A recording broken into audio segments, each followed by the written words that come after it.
Tak terima pasal besi divonis corona, warga Watludan beton jalan lintas Seram.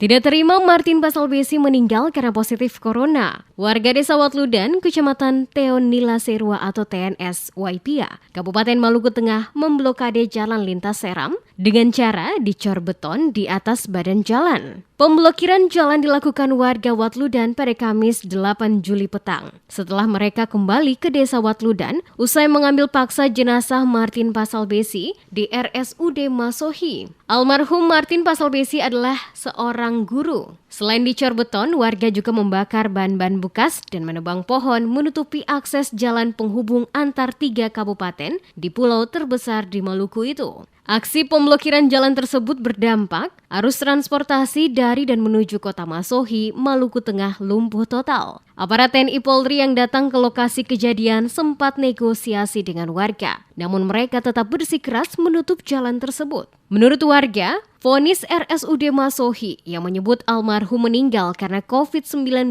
sangat melukai keluarga dan juga warga desa Watludan. Pihak keluarga dan warga desa Watludan menuntut RSUD Masohi memberikan penjelasan terhadap meninggalnya yang diyakini bukan akibat corona. Kini almarhum telah dimakamkan oleh keluarga dan warga tanpa melalui penerapan protokol kesehatan.